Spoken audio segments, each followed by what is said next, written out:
So Bismillahirrahmanirrahim and Assalamu alaikum. Welcome to my channel Computation Academy. Do not forget to like, share and subscribe to my YouTube channel. So let's get started. आज मैं आप लोगों के साथ part 2 share कर रही हूँ important long questions का। लास्ट लेक्चर में अगर आपने देखा, लास्ट वीडियो अगर आपने देखी हो तो मैंने उसमें आपके साथ इंपॉर्टेंट लॉन्ग क्वेश्चन शेयर किए थे और आज भी मैं आपके साथ चैप्टर नंबर 1, 2 और 3 के कुछ इंपॉर्टेंट लॉन्ग क्वेश्चन शेयर करूंगी। सो ये सब इंपॉर्टेंट लॉन्ग क्वेश्चंस मैंने आपकी पास पेपर से कंपाइल किए और कुछ मैंने आपकी कोर्स बुक से रिलेटेड जितने भी मुझे इंपॉर्टेंट लॉन्ग क्वेश्चंस लगे हैं वो मैंने आपके साथ शेयर किए हैं। So I hope these long questions will be really helpful for you while preparing for your exams. So अभी तो फिलहाल मैंने आपके साथ तीन चैप्टर्स के लिए शेयर किए, ठीक है। चैप्टर नंबर 1, 2 और 3 जो हमने डिस्कस किए हुए हैं important problem solving binary system और नेटवर्क्स का। सो ये मैं आपके साथ अब शेयर कर देती हूँ। लास्ट लेक्चर में हमने कुछ इंपॉर्टेंट लॉन्ग क्वेश्चन शेयर किए थे और ये पार्ट 2 है, इसमें भी कुछ थोड़े से इंपॉर्टेंट लॉन्ग क्वेश्चन रह गए थे तो मैंने कहा इनमें कंपाइल करके आपके साथ शेयर कर देती हूँ।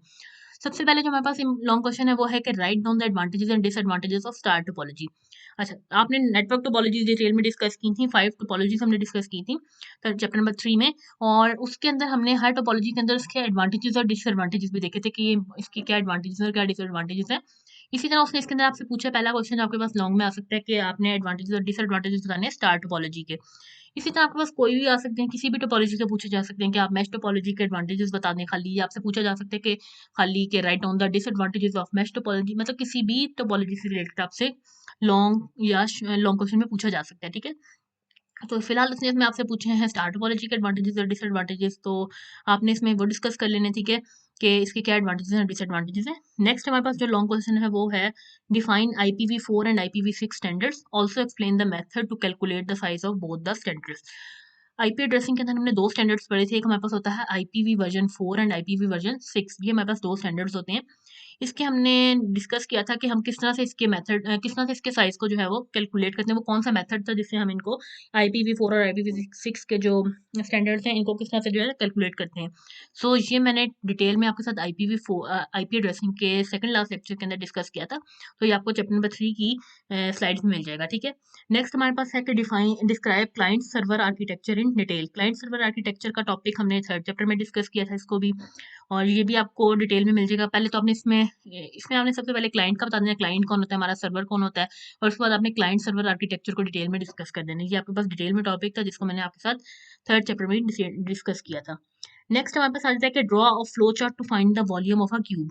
आपने एक फ्लो चार्ट ड्रॉ करना है जिसमें आपने वॉल्यूम ऑफ अ क्यूब को फाइंड करना है, ठीक है। तो उसके लिए आपने एक फ्लो चार्ट ड्रॉ करना है और कि किस तरह से हम किसी भी क्यूब का वॉल्यूम फाइंड कर सकते हैं। इसी तरह आपको ये भी क्वेश्चन आ सकता है कि draw a flow chart to find the volume of a cube, also write the algorithm of it. कि आपने इसका फ्लो चार्ट बनाना है वॉल्यूम ऑफ क्यूब फाइंड करने के लिए और साथ में आपने इसी का एल्गोरिदम भी राइट करना है। तो ये बहुत सिंपल सा क्वेश्चन है, आपके पास किसी भी तरीके से आ सकता है, ठीक है।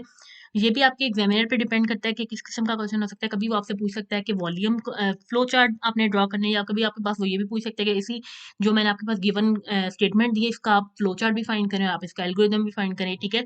तो बहुत ईजी होता है। एल्गोरिदम आपको पता है कि हमारे पास एक ह्यूमन रीडेबल फॉर्म में हमने इंग्लिश रिटन लैंग्वेज के अंदर किसी भी स्टेप बाय स्टेप प्रोसीजर को लिखना जो हमारे पास होता है वो एल्गोरिदम हमारा होता है, और फ्लो चार्ट हमारे पास होता है कि किसी भी स्टेटमेंट को अगर आपके पास गिव जिसमें वॉल्यूम ऑफ अ क्यूब हमने फाइंड करना है तो फ्लो चार्ट आपने इसका ड्रॉ करना है। तो सबसे पहले आप इनपुट कराएंगे, स्टार्ट करेंगे अपने प्रोग्राम को, देन आप इनपुट कराएंगे, फिर आप प्रोसेसिंग करेंगे, फिर डिसीजन मेकिंग करेंगे कि स्टेटमेंट ट्रू है फॉल्स, एंड देन आप उसके बाद प्रोग्राम एंड कर देंगे, ठीक है। हमारी आउटपुट आएगी, हमारा प्रोग्राम एंड हो जाएगा। तो उस तरह से जो ड्रॉ करना होता है फ्लो चार्ट वो हमारे पास फ्लो चार्ट ड्रॉ के अंदर आ जाता है।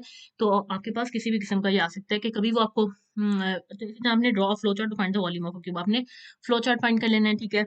नेक्स्ट हमारे पास क्वेश्चन है कि write down the requirements for a flow chart. Requirements क्या क्या होती हैं फ्लो चार्ट की, ये हमने डिस्कस किया था अपने फर्स्ट चैप्टर के अंदर, फ्लो चार्ट के टॉपिक के अंदर।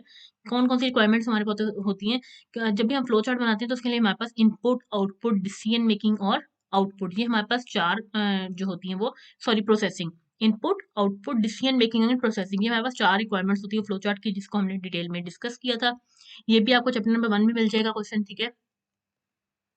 नेक्स्ट हमारे पास क्वेश्चन है कि what is the main role of algorithm in problem solving.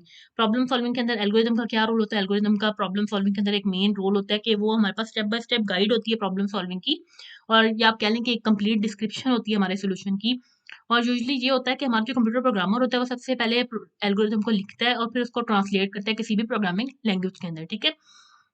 Sometimes तो ये होता है कि डिज़ाइनर जो होता है प्रोग्राम को सबसे पहले उसका एक फ्लो चार्ट बना लेता है एंड देन वो उसको उस फ्लो चार्ट के कोड को एनकोड कर लेता है फ्लो चार्ट को इसी एल्गोरिदम के अंदर, ठीक है? तो ये हमने डिस्कस किया था कि हमारे पास सबसे पहले प्रॉब्लम होती है, फिर हम उसका फ्लो चार्ट बनाते हैं, फिर फ्लो चार्ट से एल्गोरिदम होता है, एल्गोरिदम से किसी भी लैंग्वेज के अंदर या किसी भी कोड के अंदर हम उसको जो है वो ट्रांसलेट कर लेते हैं, ठीक है? तो ये हमारा हो गया एल्गोरिदम का रोल इन प्रॉब्लम सॉल्विंग। इसको आपने डिटेल में डिस्कस कर लेना है इन चारों पॉइंट्स को, ठीक है? नेक्स्ट हमारे पास आ जाता है क्वेश्चन के write down the algorithm to find the area of a parallelogram. अब आपके पास आ गया, लास्ट अभी आपने क्वेश्चन देखा था कि उसने कहा आपको कहा था कि volume of a cube find करना है, तो आप उसका फ्लो चार्ट ड्रॉ कर लें। नेक्स्ट आपके पास ये क्वेश्चन आ सकता है कि आपने area of a parallelogram find करना है, तो आप उसके लिए उसका एल्गोरिथम राइट करें, ठीक है? लिखें उसका algorithm, step by step procedure जो होता है।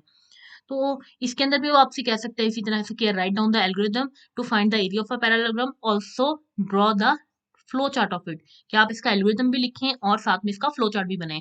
ये लॉन्ग क्वेश्चन है ना, तो लॉन्ग क्वेश्चन में किसी भी किस्म के क्वेश्चन आपके पास आ सकते हैं, ठीक है? ये तो मैंने आपको छोटा सा आइडिया दिया है कि इस तरह के आपके पास क्वेश्चन आ सकते हैं।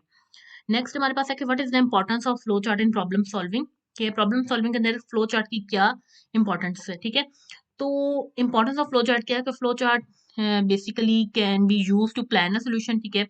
और फ्लो चार्ट जो होता है इफेक्टिव एक सोल्यूशन है, you can say that flow chart is an effective way of visualise a solution graphically then a text, ठीक है? तो ये हमारे पास कुछ इंपॉर्टेंस है फ्लो चार्ट की। तो हमारे लिए फ्लो चार्ट बनाना क्यों इंपॉर्टेंट है, तो प्रॉब्लम सॉल्विंग के अंदर तो ये भी हमने वन चैप्टर के अंदर अपने चैप्टर नंबर 1 के अंदर फ्लो चार्ट के टॉपिक के अंदर डिस्कस किया था। ये भी आपको इसका भी आंसर आपको डिटेल में मिल जाएगा, ठीक है? नेक्स्ट हमारे पास आया था कि in problem solving statement what are the 5 W's elements which we use to analyze the problem. 5 W's के कुछ एलिमेंट्स हमने देखे थे और वो 5 W's के एलिमेंट्स क्या हैं, ये हमने चैप्टर नंबर 1 के अंदर फर्स्ट टॉपिक में डिस्कस किया था, जिसमें हमारे पास प्रॉब्लम सॉल्विंग के स्टेप्स आए थे। उनके अंदर हमारे पास एक स्टेप था अंडरस्टैंडिंग अ प्रॉब्लम, ठीक है? उसके अंदर हमने देखा था कि जब हम किसी भी प्रॉब्लम को एनालाइज करते हैं, कोई भी हमारे पास प्रॉब्लम स्टेटमेंट है, जब उसको प्रॉब्लम को एनालाइज करते हैं, तो उसका एनालाइज करने के लिए हम 5 W's के कुछ एलिमेंट्स यूज करते हैं। वो 5 W's के एलिमेंट्स कौन कौन से हैं वो आपने इसके अंदर डिस्कस कर देने हैं। वो हमारे पास थे कि व्हाट, व्हेन, हु, वेयर। तो ये हमारे पास 5 W's के एलिमेंट्स हैं जो हमने डिस्कस किए थे with the help of an example हमने डिस्कस किए थे। अगर आपके पास ये लॉन्ग क्वेश्चन में अगर आपके पास इस तरह का क्वेश्चन आ जाता है, तो आप बेहतर यही है कि आप उसको एक एग्जांपल के थ्रू जो है वो 5 W's के एलिमेंट्स को जो है वो डिटेल में डिस्क्राइब कर दें, ठीक है? सो ये थे हमारे पास important long questions chapter number 1, 2 और 3 के। सो इनमें से कोई भी आपको इम्पोर्टेंट कोई भी क्वेश्चन है जिसका आपको आंसर नहीं मिल रहा या आपको समझ नहीं आ रही इसकी, तो आप मुझे ज़रूर आप कमेंट सेक्शन में मुझे बता सकते हैं, ठीक है? So thank you so much for watching this video and if you have any question regarding to this lecture video then you can drop your questions और queries under the comment section. Or if you have any feedback, suggestion, complaints, queries, anything else, you can drop us an email at computationacademy@yahoo.com, and you can also drop us an inbox message at computation.academy, and also follow us on Instagram. So thank you so much for watching this video.